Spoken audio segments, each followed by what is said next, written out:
Good morning. We are extremely pleased that you're here. It is good to come together for the purpose of co-creating.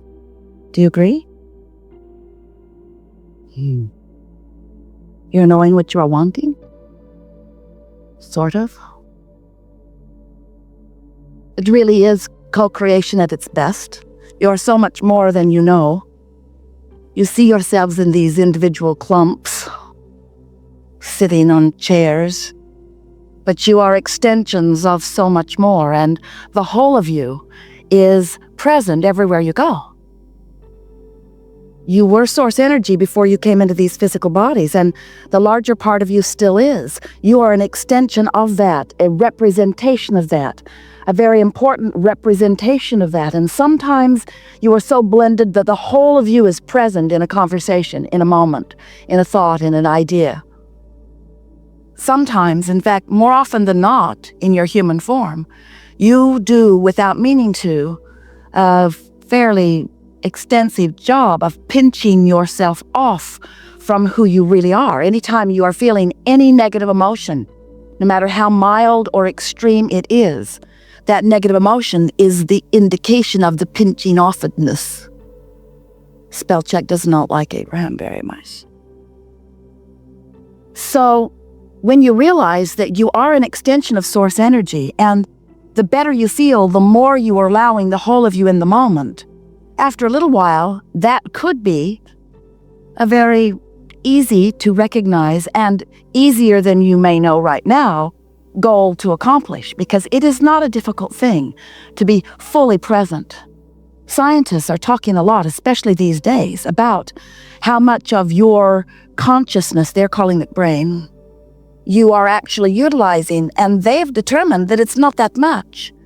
And we want you to understand that your brain is not a storage cabinet. It's not where your experiences have been stored.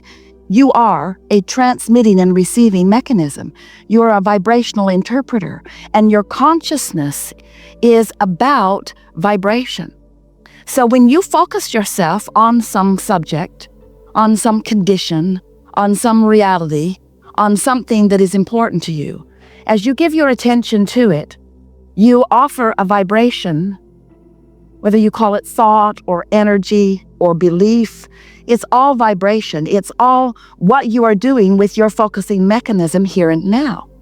And the only thing that you ever need to hear or understand or practice, the only thing that matters in order for you to fulfill your reason for being and to live happily ever after, you got to understand the relationship between the non-physical vibration that is you, that is always vibrating, and you in your physical form. In other words, it's the matching or the mismatching of the vibrational frequencies of these two important perspectives that equal you.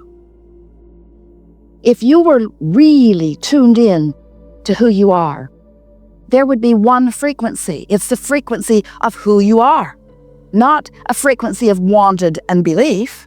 When you want something that you doubt, you've got two frequencies going on. And the reason that you have two frequencies going on is because in the moment you identify something as a desire, the larger part of you becomes fixated on that desire.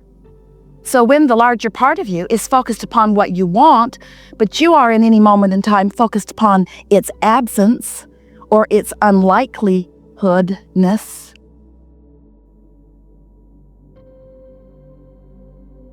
playing with Esther because she was editing something yesterday, and she said to us on more than one occasion, Abraham, you've got to stop making up words.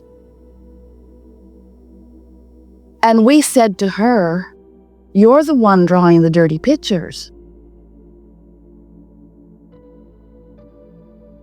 That's an old joke that Esther and Jerry told each other almost every day.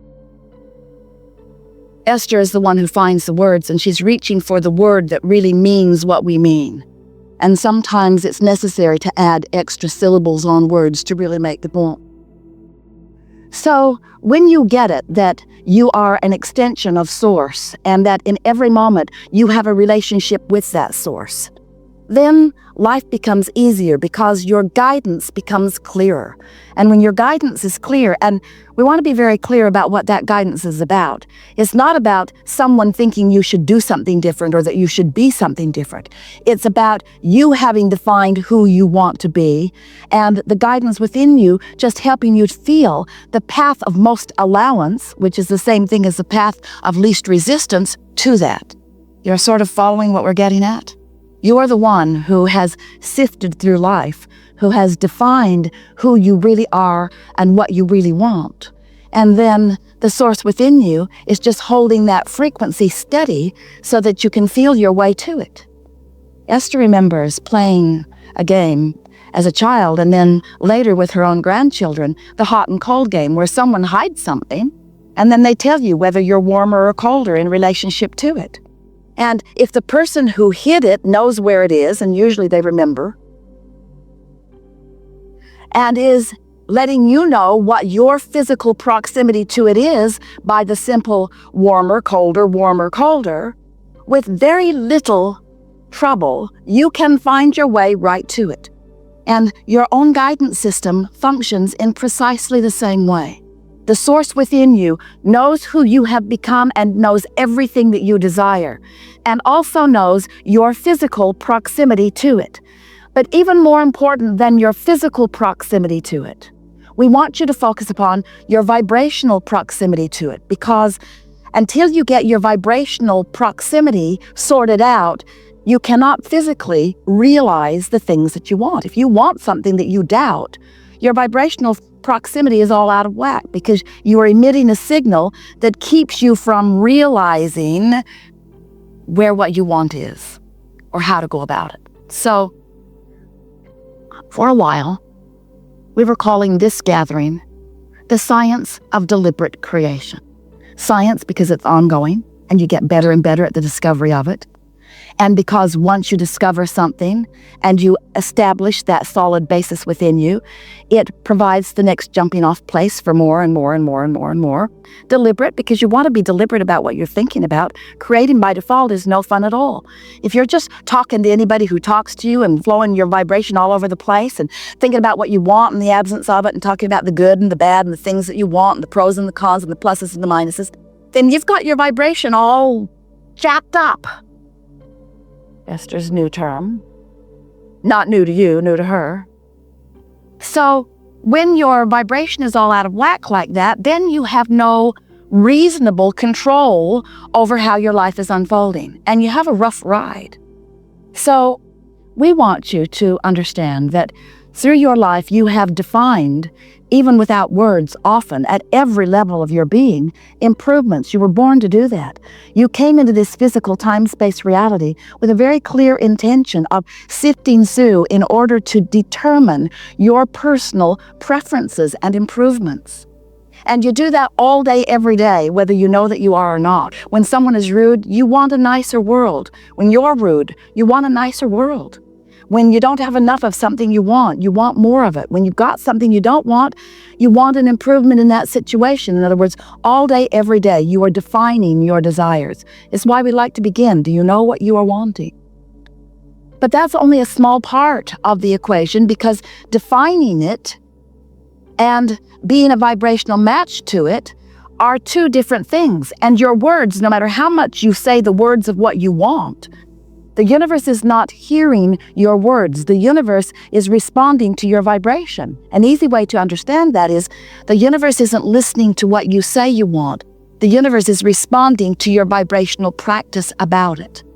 So if you really want something, but you really doubt it, and the dominant vibration within you is, it's not working and I don't know how to make it work, and the feeling within you is one of being lost about it, the universe cannot deliver to you a path that's going to be an easy path to it, because you've got a frequency going on that is making it not possible for you to realize the path. Seth, you know about Seth? Seth told Robin Jane, and Jerry and Esther, especially Jerry, devoured those books later on, that you create your own reality. Those were the words that Jane coined in response to what Seth was transmitting to her. You create your own reality. And today, we would like to say to you that, yes, indeed, you create your own reality. But there's a word that we would like to insert that will make it easier for you to understand. You create your perception of reality. You create your perspective of reality. You create your vibrational ability to see reality. You realize reality based upon what you are doing vibrationally. So, have you ever watched a documentary, or have you ever been in the experience yourself where you were an eyewitness to something that someone else was an eyewitness to? And since you were an eyewitness to it, you have a perspective of what happened. And as you explain your perspective, you're sure you're right because you saw what you saw. You perceived it. And then someone else explained what they saw, and what they saw was something different than what you saw. And you're sure they're lying, because what you saw is very valid and real to you. If there is anything that we would like to present to you in a way and find enough analogies and examples to help you really get it, something that would serve you better than all other things put together that you will ever hear from us or anyone else, it would be that your perspective is uniquely yours. And if you could give up your determination to explain yourself in different ways to get other people to see it the way you see it, oh, life would begin being sweet for you right now. If you could just accept that everybody gets to create their version of reality, and that you will waste your life in trying to get them to accept your version. Because the life that they've lived and the vibration that they're offering is the reason that they see it as they see it. You can live in the same community and have two very different lives. And what most of you say is, well, of course we live different lives. That guy lives in a mansion and I don't. Of course his perspective is different than mine. That guy inherited money from his daddy and I didn't. Of course we have different perspectives. That person was born da. As you try to explain why you are not all living the same, you miss the only point that matters.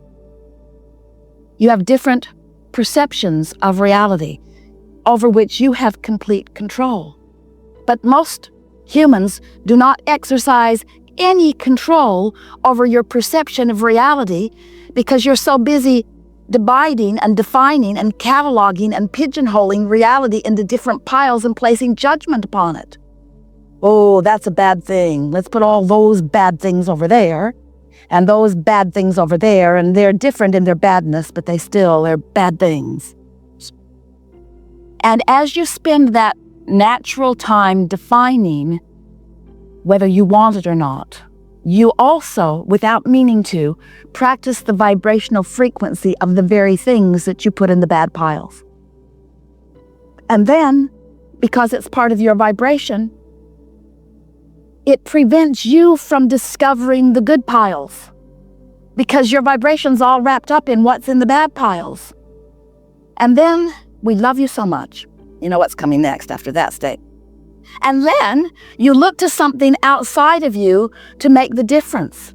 You look for someone else to fix it. It started with your mother or your father or someone up close to you. Please change this condition. There is a condition in my reality that I see that I don't like. And when I look at that condition, I feel bad. And I don't want to feel bad. That's the first thing you knew about yourself. You don't like feeling bad. So when you're looking at a condition and you feel bad and you associate feeling bad with that condition, then of course it's logical, we get it, why you want that condition to change. But you are not the boss of those conditions. You are not the creator of someone else's reality. You cannot control the conditions. You are the creator of your own reality.